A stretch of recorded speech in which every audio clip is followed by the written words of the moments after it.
Alhamdulillahi Rabbil Alameen, wassalatu wassalamu ala imam al-anbiya'i wal mursaleen, Sayyidina Muhammad sallallahu alayhi wa sallam, wa ala alihi wa sahbihi wa man tabi'ahum bi ihsanin ila yawmiddin. Allahumma ja'alna minhum ameen. Everyone say ameen.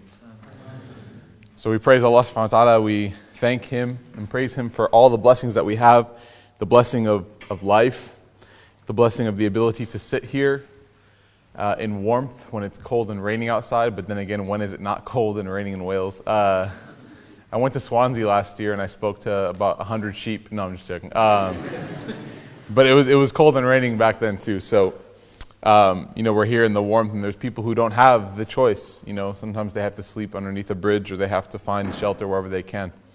So we thank Allah subhanahu wa ta'ala for that. We thank Allah for eyes that can see and ears that can hear, and the ability to feel and to love one another, alhamdulillah. And we ask Allah subhanahu wa ta'ala to send His peace and blessings upon the Prophet Muhammad sallallahu alayhi wa sallam. For without him, we would not have this blessing of iman, of hidayah, which is the most valuable blessing. And the reason why hidayah is the most valuable blessing, I know that it's a common statement that a lot of people say is like, well, guidance is the most valuable thing that we have. And I know that everyone says that, but a lot of my youth that I work with are very honest with me.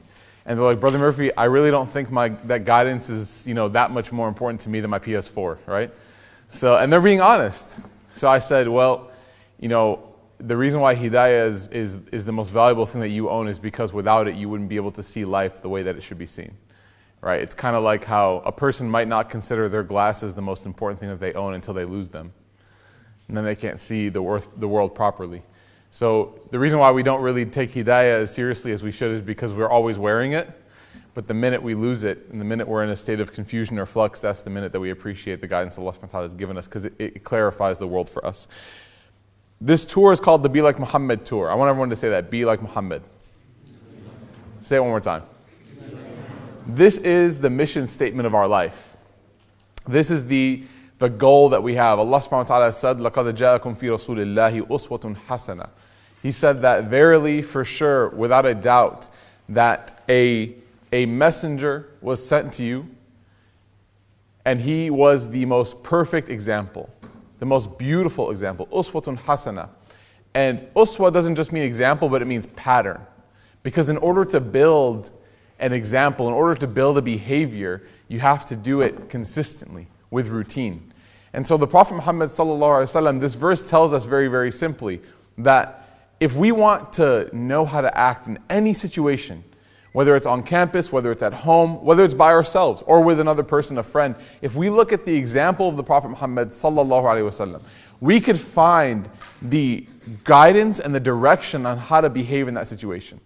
And this is the tricky part, is that the Prophet Muhammad sallallahu alaihi wasallam, his example is meant to be followed in totality, right, in entirety. And I'm not saying that everybody has to rock this. I don't normally wear this. I'm just doing it because I have to, I think. But I came from Birmingham. I don't know if they let you out unless you wear a thobe. Round just barely escaped. But it doesn't mean necessarily to wear a thobe, because Abu Jahl wore thobes, right? So Abu Jahl wore the same clothes the Prophet ﷺ did. So this doesn't inherently make someone a good Muslim, right? To have a beard is, again, part of the example, but that alone doesn't make somebody a good Muslim. To wear hijab is also an imperative part of the example, but that alone doesn't make somebody a good Muslim. Being like the Prophet Muhammad ﷺ is like following a recipe to the T. You guys know what to the T means? I don't know if it's like an American expression or not. All right? The brother was telling me, someone told him before, I'll hit you up. And in America, what that means is what? I'll hit you up later. What does that mean? I'll call you back. And he was like, why would you ever hit me? What did I do? Right? So I always have to clarify what's an American idiom and what's not. So to follow a recipe to the T, there are some components to recipes, and if you follow me on Instagram, you know that I cook a lot. If you follow a recipe, you know that there are some components to that recipe which are absolutely essential. For example, if you're making chicken tikka, you're going to have some problem if you don't got no chicken, right? You're just going to make tikka. I don't even know what that means, right? But if you have the chicken and maybe you have some ginger and some garlic and some salt, that's right, brother can cook, right? And you have some of the spices, then you can get close. So there are some components of following the Prophet Muhammad ﷺ which are not negotiable. Just like a chicken is not negotiable in a chicken dish. But there are some components, right, which should be striven for, you should strive for them. And if you don't attain them, it doesn't ruin the entire experience, but if you're able to attain it, you will enhance your experience. So for example, there's like this one spice. My mom was like, if you're going to make my shawarma, her famous recipe, she's like, you need to get this exact spice. I'm like, well, what if I don't use it? She's like, it'll be terrible, but you can still eat it, right? So it'll still be edible, it'll still do the job of feeding me, but it won't taste exactly the same. So the Prophet Muhammad's example, you can tell that I'm hungry. The Prophet's example when it comes to Islam is like nailing that recipe. It's like the secret sauce, right? And a lot of people, subhanAllah, we claim to be Muslim, we have this love and this adherence for our religion, but we kind of sometimes get a little bit frustrated or confused. And I promise you the reason why is because we don't have a good grounding in seerah in the life of the Prophet Muhammad. I promise you, if we had a good grounding in two things, in tafsir of the Quran and in knowing the life of the Prophet Muhammad, I promise you our experience as Muslims would change. Because when Allah subhanahu wa ta'ala says that He wants you to be Muslim, He doesn't want you to be Muslim and hate being Muslim. He wants you to be Muslim and love Islam. Right? The point of religion is not to hate the process. It's not homework. It's not studying for exams. It's supposed to be this life-enhancing experience. Tonight's session is talking about socializing like it's Sunnah. And the reason why we came up with this topic name was because of the recipe that the Prophet Muhammad ﷺ presented us to establishing true faith, part of which is to have a social life. Allah subhanahu wa ta'ala told the Prophet Muhammad ﷺ in Surah Ali Imran, He told him, He said, He describes him. And He describes him in a way that's very beautiful. He says that it was by the rahmah, the mercy of Allah subhanahu wa ta'ala, that you would treat people with softness, that you were soft and lenient with people. Because had you been harsh-hearted, Allah subhanahu wa ta'ala says, then surely they would have run away from you. He's talking about Allah subhanahu wa ta'ala is not just talking about the non-believers. He's talking about everybody. He's saying that it's a blessing and it's a mercy from Allah that your character, وَإِنَّا عَلَى خُلُقٍ عَظِيمٍ, right? وَإِنَّكَ لَعَلَى خُلُقٍ عَظِيمٍ. The Prophet Allah subhanahu wa ta'ala tells him that verily you are on top of good character. Allah subhanahu wa ta'ala is saying it's a blessing that you have that good character. Because if you didn't have that softness of heart, that sweetness of character, if you didn't have what Anas bin Malik radiallahu anhu, what he said, I never saw the Prophet ﷺ not smiling. How many of us are not smiling right now? We're all like, all right? Anas said, I never saw him not smiling. He says, Allah says, if you didn't have that, then your job of teaching people about this faith would have been in vain because they would have run away from you. So you have this faith, you have this recipe, you have this secret code, this treasure chest of valuables, but unless the treasure chest is presented in a way that's nice, that's amicable, no one's going to want to open it. No one's going to want to see what's inside. And so when we look at ourselves as Muslims, especially as Muslim minorities in a majority non-Muslim situation or country, it's especially important for us. Because we, whether or not you want it, represent the Prophet Muhammad ﷺ. We are messengers of the Messenger of Allah ﷺ. One of my teachers when I was younger, he told me that when I was like 13. And I felt so much immense pressure on myself. He says, you are a messenger of the Messenger. Anything that you do, people are going to look back and attribute it to your messenger. And if you have any ounce of love for him, then you'll ask yourself before you do something, is this going to be okay if someone attributes this to the Prophet ﷺ? Now obviously, no one's going to live up to that example perfectly, but it's the effort that counts. Allah subhanahu wa ta'ala judges you based on effort, not based on success. He's nicer than your professors, right? So, He's more merciful than your professors. So when we look at the life of the Prophet Muhammad ﷺ from an academic perspective, you look at the seerah, what's the two things I said we need to increase our understanding of? Number one was? Tafsir. How many of you guys have heard of Sheikh Abdul Nasser, Nauman Ali Khan, Imam Sahib Webb? They do tafsir out the wazoo. They have tafsir recordings like more than you have time to listen to. And so there's not a lack of content. There's an abundance of content. So please get up on that. Then the seerah. If we look at the current seerah, the contemporary seerah resources that we have, you find the majority of them are encyclopedia in nature. For example, they have when the battles happen, when the expeditions happen, what dates this happened, what dates this happened. You find very rarely, for some reason, and in traditional books you find it, but no one translated them, you find very rarely that they talk about the personality of the Prophet Muhammad ﷺ, his character, how he acted with people. And to be honest with you, the dates are fine. You can learn those. But to nail down the personality of the Prophet Muhammad ﷺ is a task that is very rare. One of the best resources I've seen in the English language on this topic is Tariq Ramadan's In the Footsteps of the Messenger. Right? I believe it's In the Footsteps of the Prophet of the Messenger. His little seerah book. It's about the size of this mushaf. Obviously, it's not as deep in content, but it's about that size. It's not too big. It's a wonderful introduction into his character, right? And most of the things that I'm going to talk to you about tonight are going to come from discussions that Dr. Tariq brings up in these, in his writings, right? The concept of having a social life might seem superfluous. A lot of people might say to themselves, well, can't I just practice my religion? Why is Allah subhanahu wa ta'ala commanding me to have friends, right? First of all, if you're asking that question, we got to talk, right? Right? Why is Allah subhanahu wa ta'ala commanding me to have friends? He's not commanding you to have friends. He's saying that it's part of your nature, right? Allah subhanahu wa ta'ala constantly in the Quran, in the Surah Al-Hujurat, which was recited, Allah subhanahu wa ta'ala also talks about, Inna khalaqnakum. He uses the pronoun kum, all of you, right? Ihdina sirat al-mustaqim. Guide us to the straight path. There's always this concept of community, of being part of something, of companionship, either at a small or great level. So whether or not you understand or you agree or you appreciate, you're on a team, right? And part of being a good team player is learning how to interact well. If a football player, if a football player takes the ball and doesn't pass to anybody, doesn't get open, doesn't sort of give it and go, then how are they ever going to function well on a team? They'll cut that person. They'll be like, look, you're not a team player.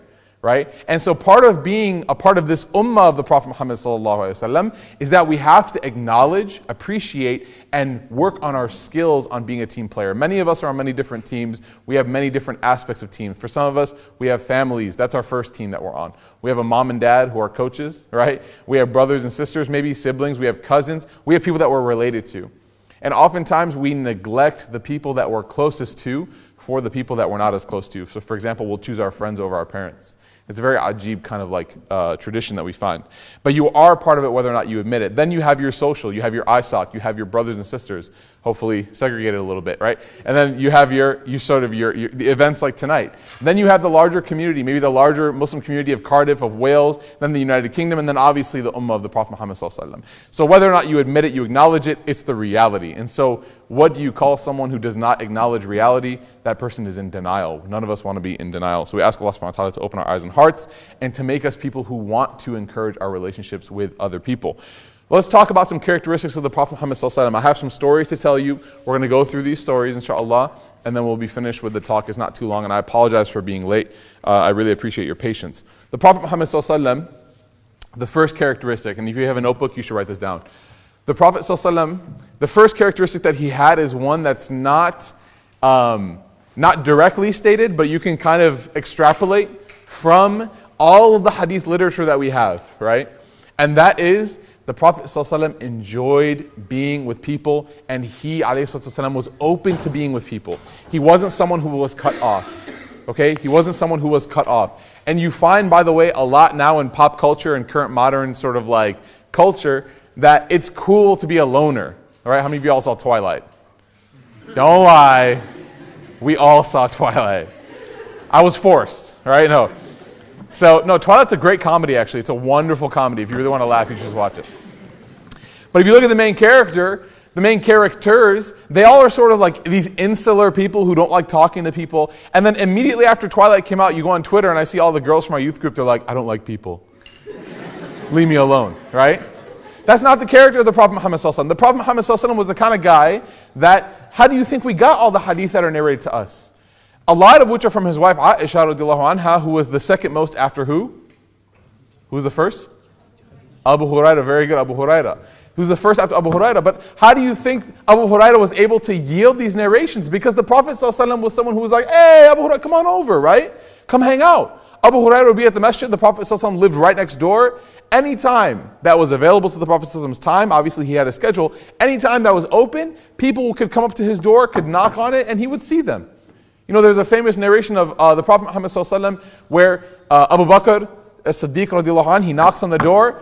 The Prophet ﷺ says, come in. Abu Bakr walks in and he sees the Prophet ﷺ just chilling, just lying down on his side. So much so that they said that his knee was showing. like the cloth he was wearing around his waist, his knee was showing. Meaning what? He was relaxed. He was comfortable. When someone walks in and you're not relaxed and comfortable, what do? You like straighten up your clothes. You're like, right? You try to like get all like at attention for them. The Prophet was chilling, man. Like he was kicking it, right? And then who comes next? Umar ibn Khattab radiallahu anhu comes and knocks. He walks in and then still chilling. The Prophet was like, yeah, come in. Let's hang out, right? Just hanging out. Then Uthman walks in. And this is where the narration changes a little bit. Uthman knocks, walks in, and the Prophet ﷺ sees him and he fixes his clothing. And Abu Bakr and Umar are like, what? Okay. What are you trying to say? Like, why not us? And he said, shouldn't I be shy a little bit of the one who the angels are even shy of? Meaning Uthman was someone who his character was so full of modesty that even the angels were like kind of like shy around Uthman. So the Prophet ﷺ was like, I can't be laying down in front of Uthman. Uthman's like, you have those friends that you can lay down in front of, and you have the friends that you cannot lay down in front of, right? So Uthman, and not something that was wrong with them, but something that like you just, out of respect almost for their aura, right? You just respect them, so you just don't do that, right? And so Uthman was one of those people. So the Prophet ﷺ was very open to being with people. As I narrate these characteristics, remember, we talked about the Prophet ﷺ was a example, uswatun hasana. So look at yourself, ask yourself, am I somebody who pushes people away? The Prophet ﷺ was someone who was magnetic. If there's one description I'm going to give to him, he was an attractor. He was someone that people would want to spend time with. How about this? As they were ending their conversation, the person would not want it to end. Ask yourself, am I that person? Right? And if I'm not, what can I do to fix that? And remember, we talked about first is with our families immediately. The families have to be first. We can't neglect our families while we're serving our other social circles, our other teams. We got to make sure that we have our families down first. And this is especially important for young people. Are your parents the kind of people that want to talk to you? Parents, are you the kind of people that your kids want to talk to? Right? This is a very, very important building block in the home. Are you someone who is magnetic, who is attractive to people for conversation? Okay? That was the first characteristic of the Prophet Muhammad ﷺ that we can talk about. He was socially attractive. People always wanted to see him. Number two, he would always be positive. He would always be positive. Like I said in the hadith before about Anas radiallahu anhu, he said, I never saw the Prophet ﷺ not smiling. Guys, do you think the Prophet ﷺ had times where he didn't smile? Let's be real. Can we be real for a second? Yes or no? Yeah, we know for sure. Like, for example, there's times, I don't think the Prophet ﷺ was smiling in battle. I don't think he smiled when his son passed away, his children passed away. I don't think he smiled when his uncle or wife passed away. We know for a fact there were times when he did not smile. This does not discount the narration of Anas. Actually, it makes it stronger. Why? Let me tell you guys something, or ask you a question. When someone is known for something, right? When someone is absolutely that's part of their character, we oftentimes, as a medium of balagha, of rhetoric, we attribute it to them all the time, right? So for example, if someone works out a lot, what do you say about them? They're always at the gym, right? Are they literally always at the gym? I hope not. Bro's got to go to the bathroom. He's got to sleep, you know what I'm saying? But we say what? Man, that guy is always at the gym, right? And you say my mom cooks so much, she never leaves right? I'm not assigning gender roles. Mothers don't have to cook, brothers can cook. But I'm just saying. So even in the English language, you see how we assign perpetuity. We make things perpetual when they're not necessarily infinite, but rather they're common or constant. So Anas, radiallahu anhu, when he described the Prophet ﷺ as this, it doesn't literally mean that the Prophet ﷺ never smiled. We know there were times where he didn't smile, but what it means was he smiled so much that I could describe him as always smiling because I never saw him not smile. Right? It's a phenomenal thing. Ask yourself now, check yourself, look in the mirror. Am I a person who's positive when people encounter me? Right? And check out one more thing. Am I positive even when things in my life are not going so well? This is something the Prophet ﷺ had down. He mastered this. He didn't hide or mask things. Rather, he didn't pass off or project his stresses to other people. This was something that he was a master of this.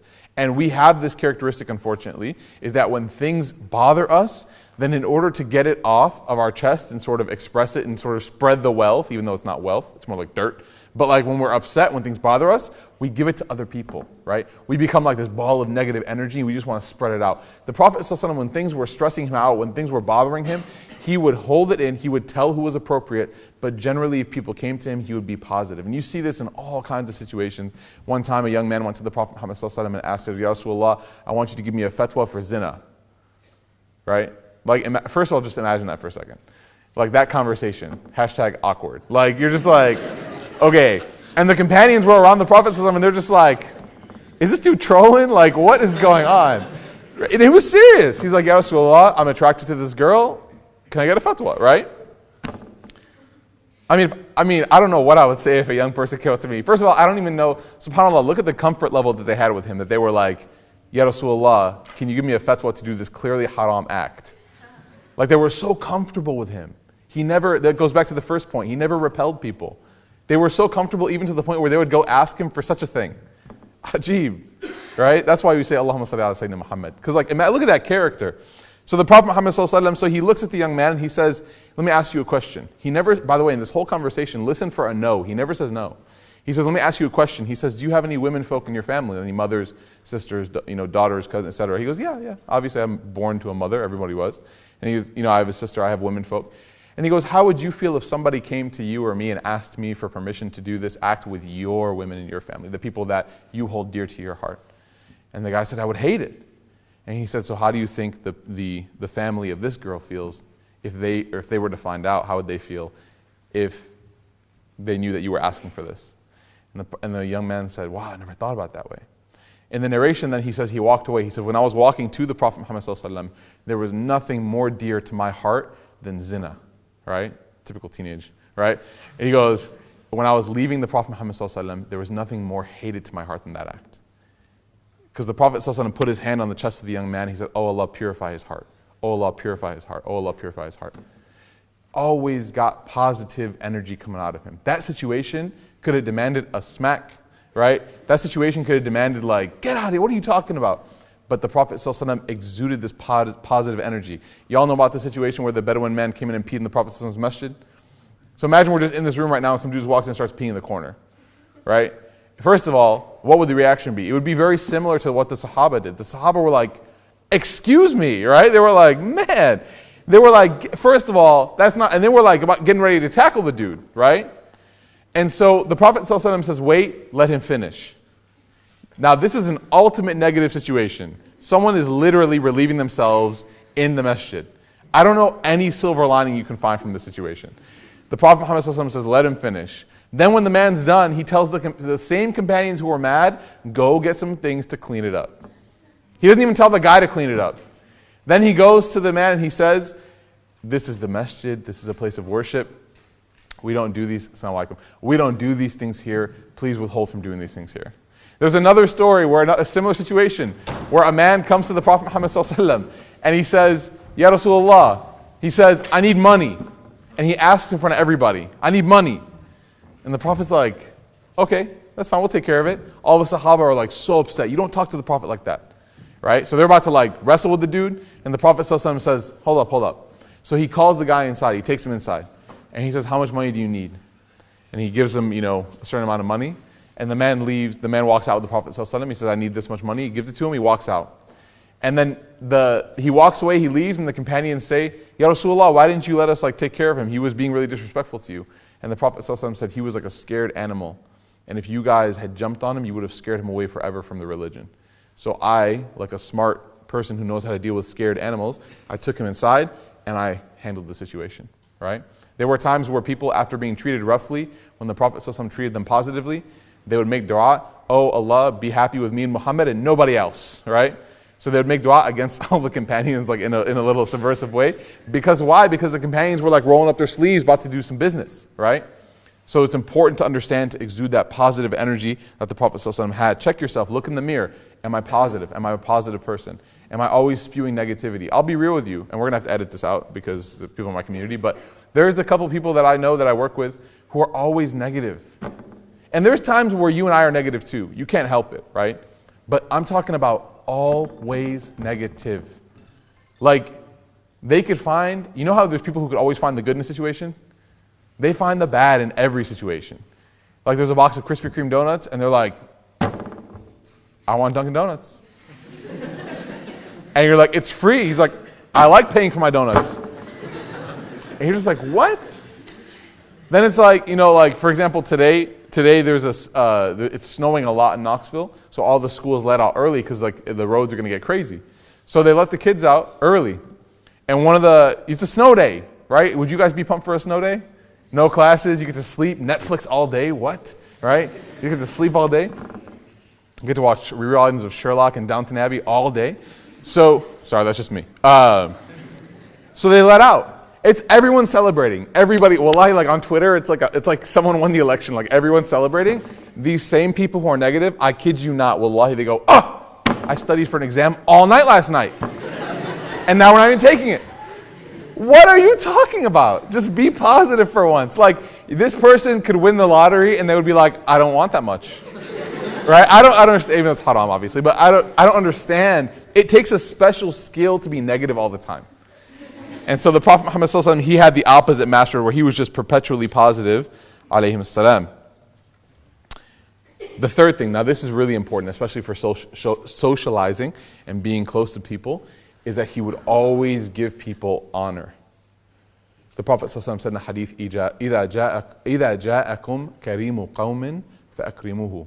If someone comes to you who is noble from their people, then honor them, then give them that honor and nobility.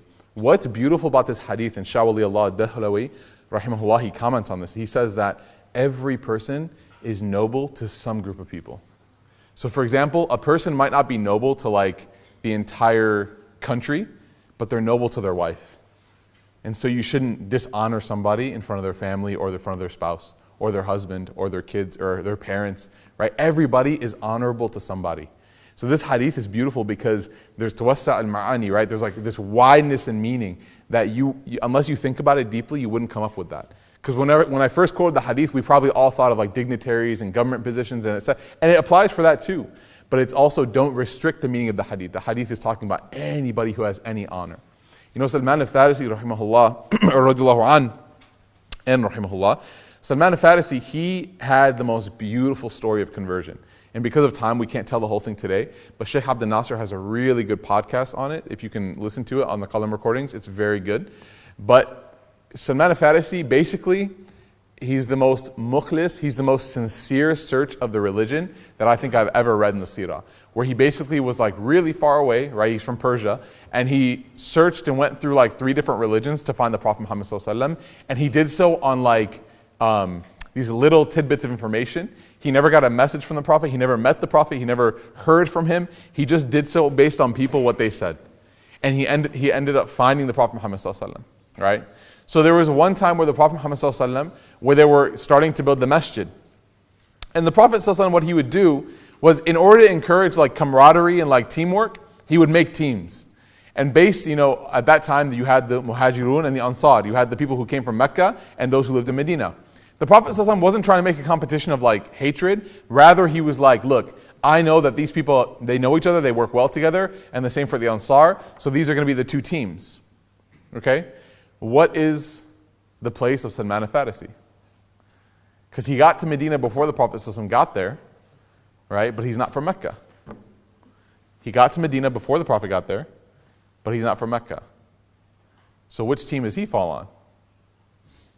Anyone have any ideas? No? Nothing? Okay, so what's interesting is that when you guys are playing sports, right, or your sister are playing sports, and you're like picking teams, the last person usually feels terrible, right? Because they're like the last person. And then it's like, it's even teams, so you're like playing 6-on-6 or 7-on-7, and it's like 7-on-6, and there's that last person, and you're like, I think our team's good with 6, we'll be fine. Like, yeah, just can you keep score? Okay, we might need water or like a towel, And the person feels terrible because like everyone's trying to avoid, literally everyone's trying to avoid picking that person. That's why he or she is last. So Salman al-Farisi, he kind of had this initial feeling at first. But subhanAllah, look at the character, look at the way the Prophet taught these people, how he trained them. The people from Mecca, the Sahaba, and the people from Ansar, the Sahaba, they weren't fighting over who would have to take him, they were fighting over who would get him. So instead of saying, no, we're fine, we're good, you guys take Salman. They were like, no, Salman's ours. We want Salman. And the other team was like, no, we want Salman. So instead of making the person feel unwanted, they made him feel immensely wanted. But the Prophet ﷺ outdid them, right? So we're talking about what? He honored and respected people. And Salman, by the way, was a slave. He worked as a slave. And so this is someone who inherently, in their socio-political system, did not have honor. The Prophet Muhammad ﷺ, what did he do? He said, no, Salman, you are from my house. Ahl Bayti, you're from my family. Right? So he said, you're not from them or them, you're with me. Look, I mean, like how many of us would love that situation where the Prophet ﷺ says, you're with me, you're from my family. Look at Bilal, radiallahu anh, the person who was literally a slave, was tortured. What position did the Prophet ﷺ give him in society? The mu'adhin, the person to call adhan. That's the next in line after the imam. Then you have another man, Abdullah bin Maktoum. We're going to talk about them later in the week. Abdullah bin Maktoum, you guys know who he is? He's a blind old man. Do you guys know the surah Abasa wa Tawalla? You guys know the story, the story behind it? Where the man comes to the Prophet's talking to Quraysh, and then he says, Ya Rasul, and he's asking him like some small fiqh mas'ala, and the Prophet's like obviously having a very serious conversation with like the leaders of Quraysh, and then the Prophet kind of like frowns and turns away. That's Abdullah bin Maktoum, who he's doing that to. This is a blind man. The Prophet made Abdullah bin Maktoum as well, the mu'adhin, and whenever they went on a ghazwa, on the maghazi, whenever they went on the expeditions, Abdullah bin Maktoum would be the leader of Medina. He'd be like the interim president. Little trivia for you. In order to be mu'adhin, what's the essential function that you have to have? Huh? What's the second? That's good, you're right. You beat me. Okay. What's the second most essential function that you have to have? So a voice, but how do you recognize when it's time to pray? Huh? The sun. What do you need in order to recognize where the sun is? Your eyes. So the Prophet ﷺ made a blind man a mu'adhin, even though part and parcel of that job is to have eyesight, because you need to see the location of the sun so then you can call the prayer. So the Prophet ﷺ was making a statement. He says, I don't care what you guys think of this blind man, whether you think he's useless or worthless or whatever. I'm going to give him this position, even though he's really not fit for it. We'll make a way for him. We'll make a way. You notice where the sun is, tell him what it is so he can call the prayer. Right? He honored people even when they themselves were not honored by their own people. Ask yourself, do I honor people? When I see people, do I give them that honor? You know, there's a group in America called Hillel. Do you guys know what they are? Hillel? It's the Jewish group. So it's like the Jewish group. They tend to be not Zionists, but some of them are. And so it's very interesting. But they're basically like the ISOC of the Jewish community. And so the one that we have, everyone's laughing for some reason, the one that we have in our university in Tennessee she's not Zionist. In fact, I don't even know if she's Jewish, really, to be honest with you, right?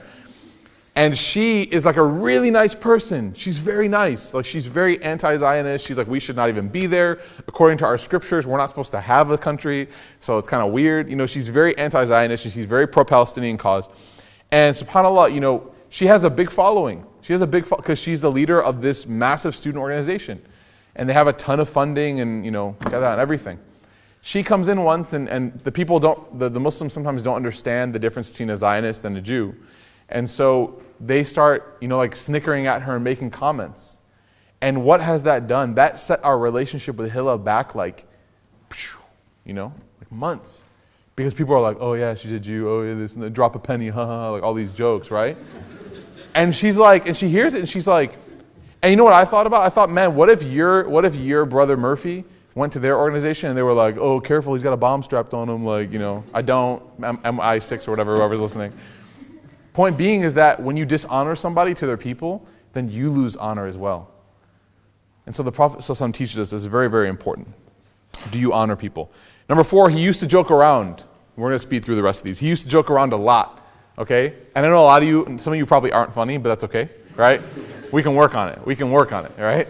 At least you can laugh, inshallah. So he used to joke around. The Prophet ﷺ one time was sitting with the Sahaba. Again, point number 1, he was sitting with the Sahaba. So we're going to talk about how he used all these points. He was sitting with the people, right? Point number 1 was what? He used to see people a lot. He was sitting with the Sahaba, and they were eating dates. They were snacking on some dates, right?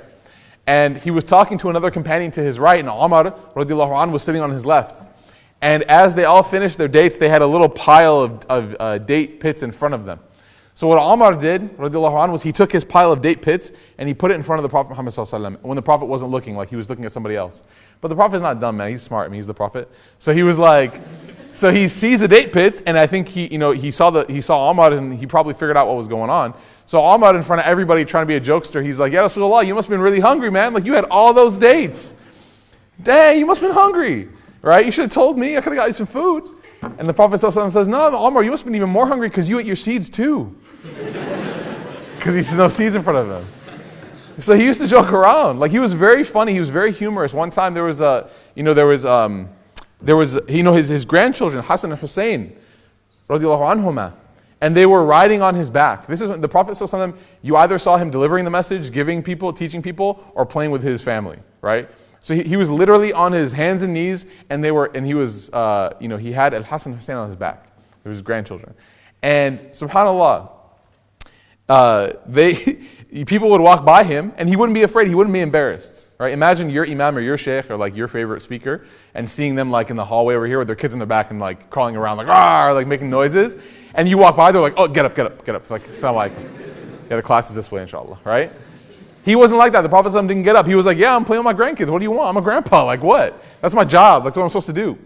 So he's playing with them on his back, and besides being able to tell a joke, what do a lot of people lack? A lot of people are funny, but what happens? They're not able to take jokes. Right? So they can make jokes at people's expenses, but the Prophet ﷺ didn't make it at anyone's expense, technically, but there's a little bit of kind of like a little poke, but they're not able to take it back, right? They're like Pillsbury Doughboy, like you poke them, like, whoo-hoo, like they get really... So the Prophet ﷺ, someone walks by him, I believe it was Amr actually, radiallahu an, and he walks by him and he says, Ya Rasulullah, he says, man, they have a good horse. All right, so he's talking about the Prophet. He's saying, man, your grandkids, they have a very nice horse. All right? And the Prophet ﷺ responds back and says, yeah, but they're even better riders. And he says, and so is their dad, Ali, right? So it's just, this beautiful, beautiful relationship of being humorous, of joking, of not taking jokes seriously. And subhanAllah, this is very interesting. There's a caveat, there's a condition, there's a protocol that they told the Prophet Muhammad ﷺ, and they said, Ya Rasulullah, you joke with us too. And he says, yes, but I always tell the truth. And I never hurt anyone's feelings when I do it, right? Now I asked my teacher, I said, so what happens, like a lot of our jokes are pure exaggeration. Like a lot of our Western postmodern kind of humor is just pure exaggeration. My teacher clarified, he said, as long as everybody knows that it's not serious, that it's an exaggeration. So for example, if I said it took me 7 hours to drive here, or it took me 15 hours or 2 days to drive here, something so wild that you're like, there's no way he's telling the truth, that's clearly an exaggeration. My teacher said, that's okay. But if you're lying to somebody in order to make things funnier, or in order to deceive them into feeling some way, or to scare them, right, which is, unfortunately, we do that a lot, right, like hiding behind doors and stuff, in order to scare them, maybe not you, maybe just me, okay, watch your way out, you might see me behind a door. Then my teacher said you shouldn't do that, because that's lying during joking. But if it's a joke where you're like, oh my God, I'm so hungry, I could eat a horse. Like, really, you could eat a horse? Oh my gosh, bro. Even though horse meat's apparently common in the UK, but everyone knows that I'm not being serious, then that kind of joking is okay. But the Prophet ﷺ would never make a joke at the expense of someone's feelings, right? Never ever would he make a joke. There was one time there was a companion by the name of Nadir. He was sitting in the marketplace. The Prophet ﷺ came up behind him and he covered his eyes, right? And Nadir was like, he was kind of shocked. He's like, who is this? And the Prophet ﷺ announced in a loud voice in the marketplace, who wants to buy my slave?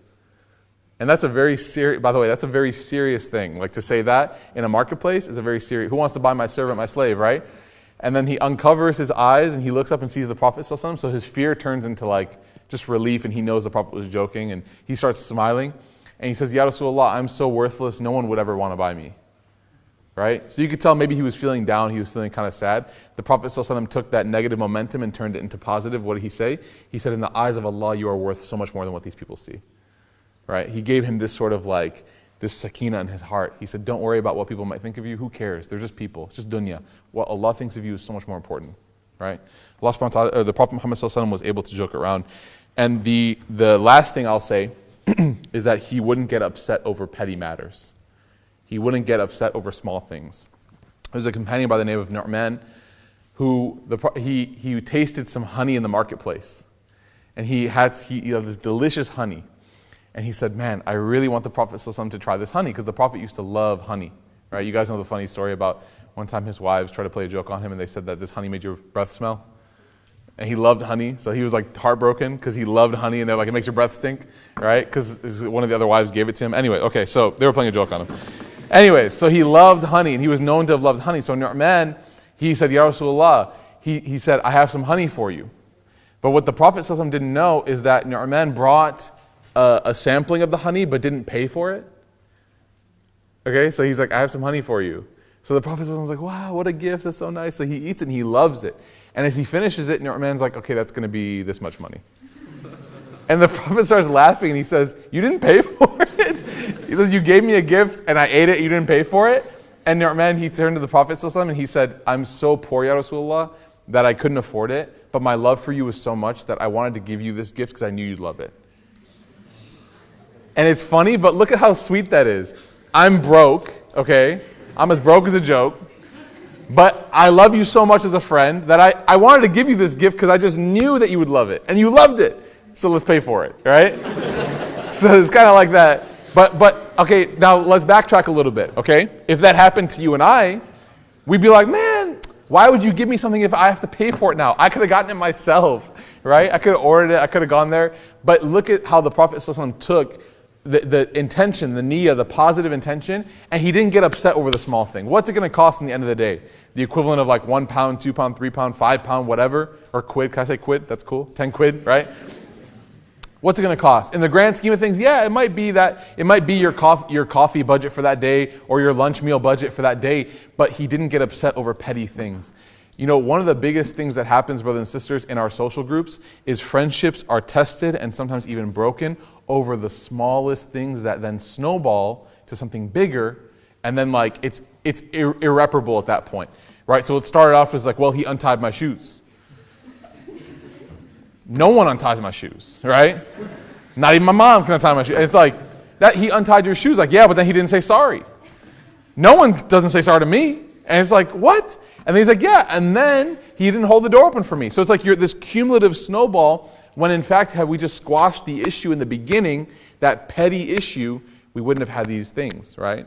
And sometimes it all starts off as a small joke, it gets very serious very fast. And so we ask Allah subhanahu wa ta'ala to give us the ability to become socially positive and to become people whose Islam is magnified through their social ability, not tainted. Because oftentimes, and this is too true, religion is harmed, and the view of religion is harmed by people who claim themselves to be religious.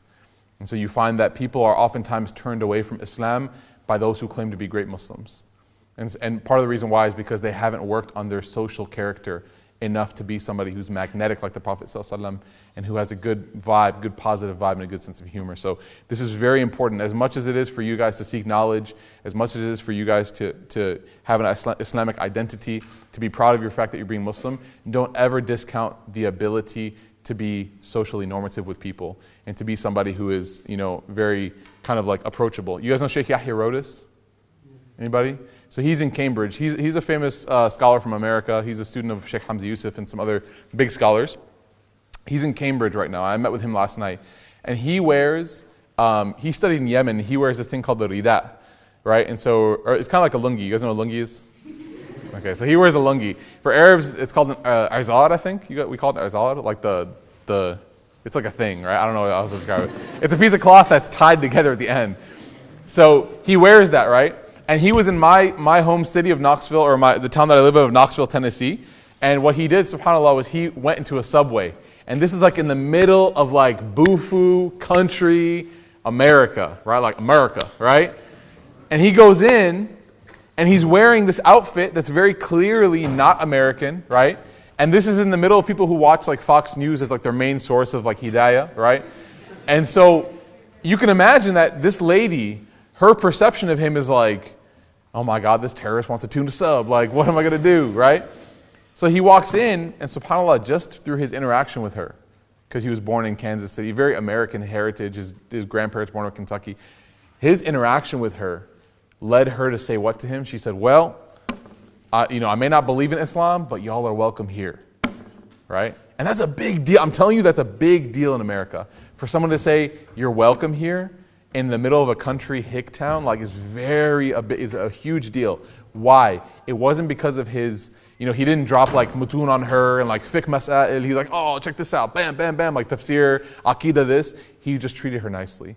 His socializing was up to par. And he was able to really show her that through his character. So we ask Allah subhanahu wa ta'ala to give us the prophetic character, the ability to keep our relationships pure and happy with each other, and the ability to socialize the way the Prophet ﷺ did.